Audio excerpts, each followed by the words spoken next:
O Tesouro, você comentou da produção de ácido abscísico lá nas raízes, né? A raiz manda um sinal, né, para fechamento de estômago.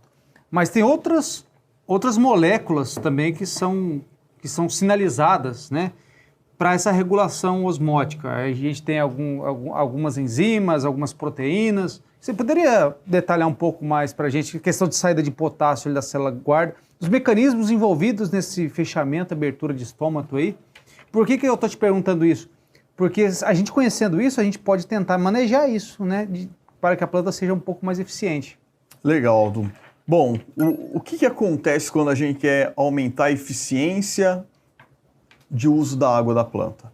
Então, tem algumas alternativas que a gente pode ter.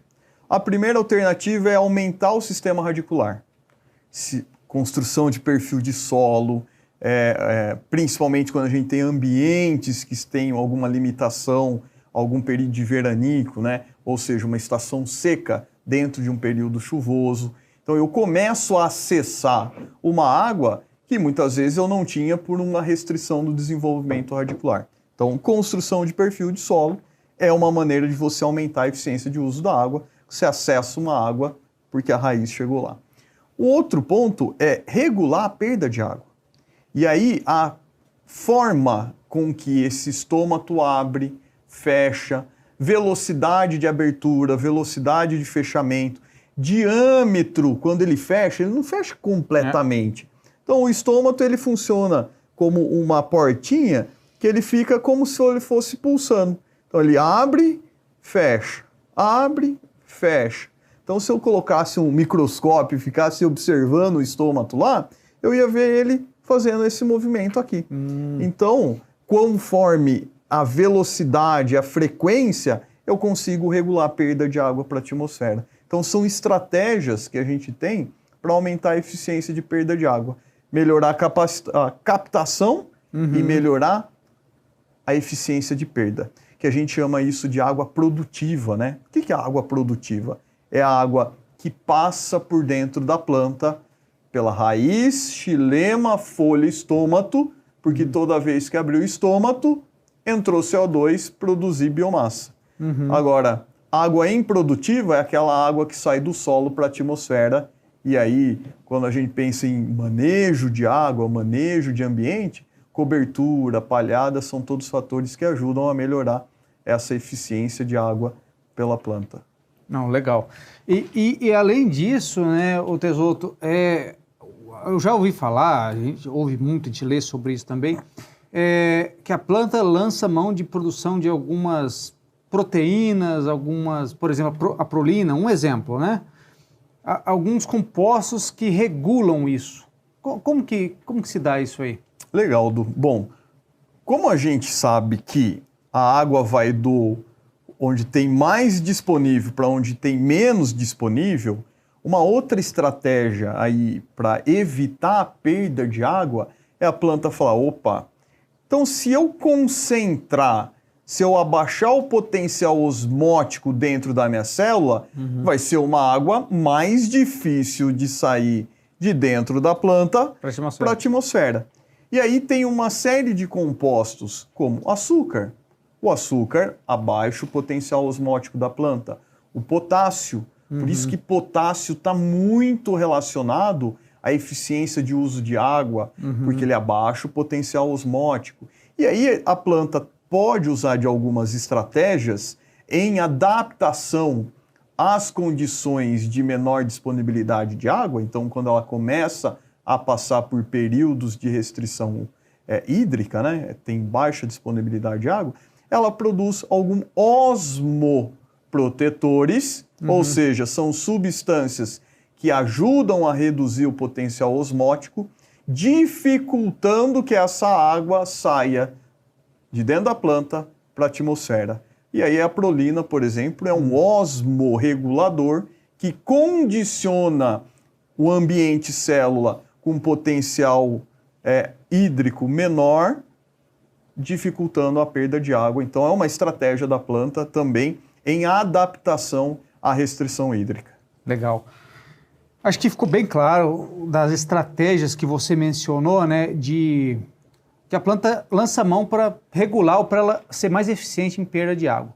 E aí muito se ouve de alguns manejos, né? Por exemplo, teremos uma previsão de estiagem daqui, sei lá, 10 dias. E aí a gente ouve muito alguns consultores, alguns colegas aí no mercado falar assim, vamos lançar mão de algumas tecnologias para tentar minimizar isso. Aí eu queria, não queria ser específico, eu queria que você falasse de forma ampla mesmo. Quais seriam, como que a gente poderia, você já comentou a questão do perfil do solo, acho que obviamente você vai construir raiz, seja pela correção química, física e biológica do solo, acho que você permite à planta explorar maiores profundidades, essa água, a gente sabe que a água mais superficial ela tende a secar e em profundidade você tem uma caixa d'água um pouco maior. Mas quais seriam as outras estratégias, além da construção de perfil de solo, que a gente poderia fazer para minimizar problemas de estresse futuros? Ou depois eu acho que depois que a planta sofreu estresse é mais difícil, mas prevenir isso. Quais seriam os manejos? Aí eu não queria nem entrar em produtos, mas manejos mesmo. Quais são estratégias que a gente poderia fazer para com que a planta fosse mais eficiente no uso da água? Legal, Du. Essa é uma pergunta que também eu sempre recebo quando a gente tem a oportunidade aí de participar de discussões, que é o que eu aplico, quando eu aplico, que momento que eu aplico.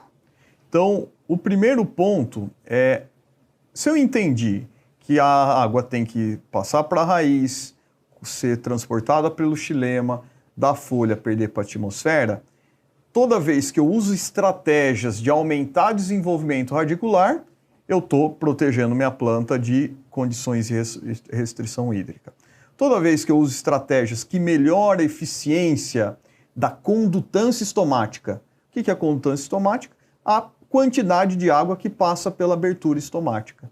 Então, melhorando a resposta estomática à sinalização por deficiência hídrica, eu melhoro a eficiência de uso de água. Você tentaria fechar ela um pouco antes da hora, é isso? Como que seria isso? A gente não consegue fazer isso, porque a condição do sistema da planta é muito maior do que eu aplicar alguma coisa para fechar. Tem por exemplo, alguns trabalhos que mostram a aplicação de ácido abscísico melhorando a condição de resposta hídrica da planta. A questão é que muitas vezes ácido abscísico vem acompanhado de etileno. E aí o etileno é um hormônio de senescência, de morte de tecido. E aí, se isso não se resolver muito bem na planta, eu posso ter um efeito muitas vezes prejudicial. Outra estratégia é eu aplicar compostos que ajudam a proteger osmoprotetores. Então, tem uma série de tecnologias disponíveis no mercado que trazem esse apelo de osmoproteção.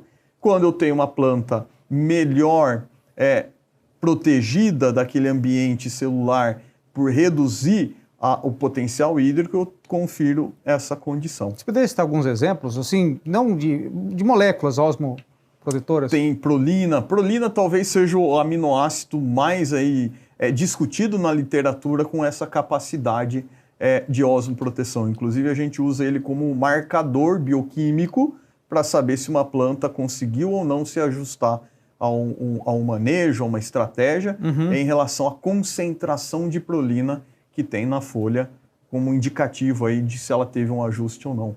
Um exemplo aí de um osmoprotetor.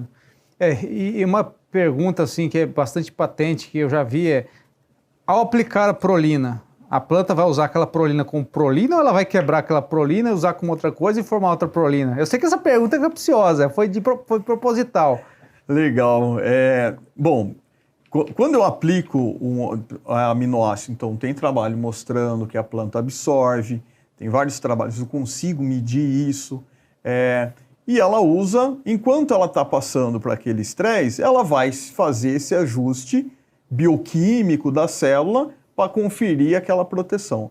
Uma vez que aquele estresse foi embora, ela vai pegar esse aminoácido, ela vai pegar esse composto, vai degradar e pode usar ele como fonte de nitrogênio, fonte de enxofre, fonte de carbono para outros processos. Então, se ela estiver sofrendo um estresse, pode ser que aquela prolina que você aplicou, ela vai ser utilizada como prolina. Ela vai ser utilizada. É porque é difícil medir isso, né? O problema é quando eu aplico, o estresse não vem. Aí ela fala, não vou precisar. Se você faz isso como preventivo, né? E aí, outra pergunta, legal esse ponto que você trouxe, porque o pessoal fala, mas quando que eu aplico? Estou entrando para um período de estresse hídrico, minha planta está murchando, eu posso aplicar ou não posso aplicar? Então, eu particularmente, o que eu tomo como balizador para tomar minha decisão de que estratégia adotar? É hidratação de planta. Toda vez que eu tenho uma planta hidratada, os processos eles estão funcionando, então eu consigo trabalhar em cima dessa planta em prevenir dano. Então, eu chego lá na minha lavoura, 9, 10 horas da manhã, a planta está hidratada, chega meio-dia, 2 horas, ela dá aquela murchada que a gente vê, mas chegou no finalzinho do dia, ela está hidratada. Ok. Nessa condição, eu tenho oportunidade de prevenir os danos. Então, eu consigo melhorar eficiência de abertura e fechamento estomático, eu consigo tentar maximizar desenvolvimento de raiz, eu consigo osmoproteger o sistema, eu consigo reduzir dano de etileno, porque ela ainda está com o metabolismo funcionando. Ela tem só um momento, mas ela tem água. Mas como ela está passando por esses períodos de baixa umidade, ainda ela tá num período que ela está sofrendo estresse, então ela vai ler essa aplicação, esse manejo depois como um sistema que vai ajudar a combater o estresse, é isso? Exato. Agora, cheguei 8 horas da manhã, minha planta já está murcha, passo o dia todo, chega no finalzinho da tarde, ela não está conseguindo reidratar, aí espera. Porque toda carga de aplicação que eu fizer como estratégia de tentar maximizar ela, muitas vezes não vai ter resultado porque ela já está numa condição muito mais severa, ela já tentou usar todas as estratégias dela de se adaptar, falharam, então a gente não vai conseguir interferir. Então, nesse momento, tem que esperar, voltar a chuva, e aí eu adoto uma estratégia de recuperação daquele dano que causou. Aí eu tenho que trabalhar desenvolvimento, maximizar a fotossíntese, porque ela perdeu capacidade, e aí eu recupero essa planta em vez de adaptar ela na condição de estresse. Legal. Tesoto, você comentou muito bem ali no início que quando a planta ela tem algum tipo de estresse hídrico, ela tem uma produção bastante acentuada de ácido abscísico, né? Mas e os outros hormônios? Como que fica essa questão de balanço hormonal, tanto quando você tem boas condições hídricas e quando você tem restrições? Por exemplo, em boas condições hídricas você provavelmente vai ter uma síntese maior de alguns hormônios relacionados a crescimento, a divisão celular, e em ambientes mais restritivos, talvez etileno e ácido abscísico. É mais ou menos isso? Sim, a gente pode dividir 2 grandes grupos de funções de hormônios na planta. A gente fala os hormônios que promovem crescimento, que ajudam a planta. E aí, quem são esses hormônios? A auxina, que está relacionado à flexibilidade da célula para permitir expansão. Citocinina, está relacionado à divisão celular. E giberilina, que está relacionado a alongamento celular, alongamento de tecido. Então, esses hormônios, eles trazem desenvolvimento, crescimento, eles ajudam a planta a se desenvolver. E tem os hormônios que eles estão relacionados à capacidade da planta em senescer, por exemplo, o etileno. Então, muitas vezes a gente fala, mas etileno é ruim? Não, etileno não é ruim. Quando eu quero que ele esteja presente na planta, na fase de senescência, de remobilizar a reserva, de senescer folha para migrar toda a reserva para uma estrutura reprodutiva. O problema é que quando ele aparece no momento que eu não preciso dele. E aí ele sim causa dano. Então ele é responsável por abortamento, por redução de eficiência de fotossíntese. Então ele causa uma série de danos que eu não quero que ele ocorra. Ou ácido abscísico. Ácido abscísico, toda vez que ele aparece, ele fecha o estômago. E aí fechou o estômago, eu não tenho assimilação do CO2. Então, na planta, ela tenta equilibrar os hormônios que reduzem crescimento e os que promovem crescimento. Então, Esse é o balanço que a planta tem como mecanismos, né, de sinalizar processos para que eles ocorram de forma eficiente. Porque se ela tem uma boa absorção de água, ela tem turgor, né? E o turgor é necessário para você ter a expansão celular, a divisão. Então, isso são sinais, né? Então, eu tenho água, eu tenho turgor, tenho potencial, vou sintetizar hormônios que me permitam isso acontecer, né? E aí é um outro ponto legal, né? Quando que a planta cresce? Quando? Quando? Você viu que hoje eu tô fazendo bastante... Você tá mais entrevistador do que eu aqui. Do que você, né? De dia ou de noite que a planta cresce? Eu acredito que durante o dia ela faz mais a questão de captação de luz e tal, e acho que à noite ela consegue, né, absorver mais água, entumecer mais, não sei se... Exatamente, você andou estudando para esse podcast. Para falar com você tem que estudar, né? Olha só que legal. Como é a pressão de turgor que promove expansão e alongamento de tecido, de dia o estômago está aberto, a água está praticamente passando pela planta. Toda a água é transpirada, você mesmo trouxe as informações, né? 94% da água passa pela planta. Agora, de noite, o que acontece com ela? Ela fecha os estômatos, porque eu tenho resposta da luz para fechamento de estômago. Falou, para que você vai perder água, captar CO2, se o processo não tem luz para produzir energia química. Então, fecha o estômago, fechou o estômago, a planta começa a se reidratar e ela começa a ter uma pressão de turgor, que é onde que eu tenho alongamento das células, alongamento de tecido, expansão das células. E aí, auxina e giberelina são dois hormônios que atuam nessa expansão e alongamento de tecido. Mas para que isso ocorra, eu preciso ter a produção, a capacidade da planta se encher de água. E ela ocorre, essa expansão, essa pressão de turgor, à noite, porque o estômago fechou. E aí é um exemplo porque quando a gente olha para uma planta de milho, por exemplo, ou de soja, quando a gente tem deficiência de zinco, né? O que a gente observa? Redução de internódio, folhas lanceoladas, porque zinco está relacionado à produção de auxina, a auxina está relacionado à capacidade de expansão celular. Se eu não tenho auxina, não tenho expansão, tecido curto. E essa questão do turgor é bem interessante, né? Porque a gente vê no campo e a gente lendo também sobre a questão fisiológica do crescimento, da expansão celular, é a mesma coisa de você colocar raízes no ambiente úmido e no ambiente seco, né? A raiz ela vai crescer no ambiente úmido e as pessoas acham, a raiz está procurando água. Não é que a raiz está procurando água, porque ali tem água e ali você tem a expansão celular e ali você tem o crescimento, que é isso que você falou, né? Exato. Na verdade, a água que é responsável por isso, né? Então, por isso que a água é importante no sistema, seja para crescer parte aérea, seja para crescer raízes.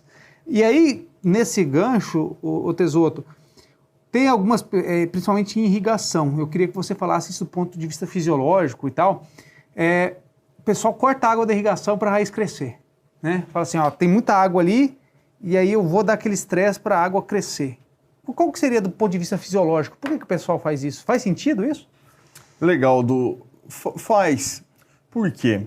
Toda vez que a planta ela percebe que ela tem uma zona dentro do sistema produtivo de alta fertilidade e de abundância de água, ela fala, bom, para que eu vou investir em sistema radicular se eu tenho todos eles disponíveis aqui em superfície, localizado para mim? Então, muitas vezes o pessoal fala, ó, semeou, começou a estabelecer a planta, aquele estresse hídrico inicial, ele é bom, né? Então, ele é bom por quê? Porque ele restringe a disponibilidade de água, então a raiz começa a se desenvolver como forma de buscar a água no sistema, né? E aí eu tenho ganho de maior desenvolvimento radicular. Geralmente eu trago esse ponto de discussão quando a gente pensa assim, eu faço a pergunta, qual que é o insumo mais importante para produzir, né? E o pessoal fala, é água, quando a gente tem água, a gente tem as maiores produtividades. E aí é quando a gente olha os históricos de ganhador de SESI, por exemplo. Então, por que essas áreas não estão embaixo de pivô? Exato. Então, existem água, sim, é importante? Mas se eu tenho uma qualidade de luz e eu tenho um sistema radicular que contribui para a absorção de água e nutrientes, eu tenho uma planta muito mais eficiente do que simplesmente eu fornecer, disponibilizar muito água para ela, num que eu confino, eu restringo o desenvolvimento radicular. Toda vez que eu tenho sistema radicular menor, eu preciso trabalhar com nível crítico de nutriente maior para compensar a baixa capacidade, a eficiência de absorção. Em HF muito normal. HF é muito normal, né? Quando a gente olha o nível crítico de fósforo para o eucalipto, para uma perene, para o manual e para o HF, né? Eu saio de 2 a 60. E olha que o tamanho do eucalipto para trabalhar com nível crítico de 5 de fósforo no solo, né? Então, mostrando como o volume radicular ele é inversamente proporcional ao nível crítico do nutriente no solo. Então, quanto maior o sistema radicular, menos nutrientes por volume de solo eu preciso ter, porque o volume acaba compensando essa absorção. Legal, Tesouro. Já que você entrou nesse tema, que é um tema que eu gosto muito também, na questão da importância da água na absorção dos nutrientes. Por que é importante a água? Eu queria que você detalhasse a questão, por exemplo, primeiro da questão do contato íon-raiz, né? Os 3 mecanismos, e por que a água é importante, né? Para esse contato e para a absorção de água e de nutrientes. Legal, Du. Bom, quando a gente fala de absorção de nutrientes, a água ela está ali como veículo. E aí são 2 processos. Um é como o nutriente encontra a minha raiz. E aí meu nutriente pode encontrar, ou minha raiz pode encontrar o nutriente. No crescimento da raiz, ela tromba com o nutriente. Interceptação radicular. No fluxo de água até minha raiz, a água carrega o nutriente e tromba com a minha raiz. Aí eu tenho fluxo de massa. É importante para quem o fluxo de massa? Nitrogênio, boro, cálcio, que caminha com fluxo de água e chega até a raiz. E um outro mecanismo de contato íon-raiz é a difusão. Difusão é a curtíssima distância. Fósforo é impactado pela difusão. Tem um resultado que mostra que quando eu tenho lá capacidade de campo, praticamente 100%, né, de capacidade de campo, eu tenho uma absorção de fósforo em termos aí de 400 micromol de fósforo por hora dentro do xilema. Não vou lembrar os números exatos, mas a gente vai ter uma ordem de grandeza aí. Quando a umidade do solo cai para 60%, 70% da capacidade de campo, ou seja, eu ainda tenho muito água, a velocidade, o fluxo de fósforo no xilema cai aproximadamente quase 400 vezes.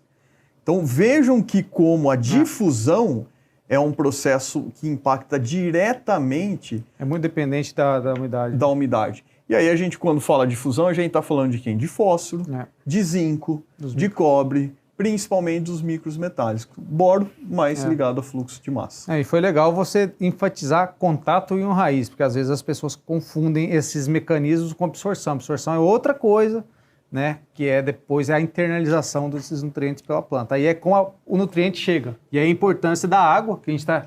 O nosso tema que é a água, né? A importância da água como esse veículo, né, para os nutrientes chegarem. Seja a raiz trombando no nutriente, seja essa movimentação a curtas distâncias por diferença de concentração, ou seja, pelo arrastamento, né, que é o fluxo de massa. Muito bom, Tesoto. Alguma consideração que você acha importante que a gente não comentou aqui sobre balanço hídrico? Bom, acho que quando a gente pensa em ambiente de produção, né, produzir água talvez hoje seja o desafio, né? Então, toda estratégia, desde população de plantas, arquitetura de plantas, que eu consiga adotar para maximizar a água produtiva, que é aquela água que passa por dentro da planta, eu tenho incremento direto, tenho ganhos direto em carboidrato. Se eu quero ter uma planta produtiva, eu tenho que ter uma planta com estômato aberto. Estômato aberto a planta tem quando tem água. Toda vez que restringe água, ela é sinalizada para fechar estômato, afeta diretamente o processo fotossintético. É a maquinaria da planta, né? Que sem água ela não consegue trabalhar, né? Se a gente pegar uma média das plantas aí, a gente está falando em 70, 80, muitas vezes 90% da constituição da planta é água, né? Então, se ela não tiver esse insumo, né? Ela para, né? Então, dada a importância da água para as plantas, né?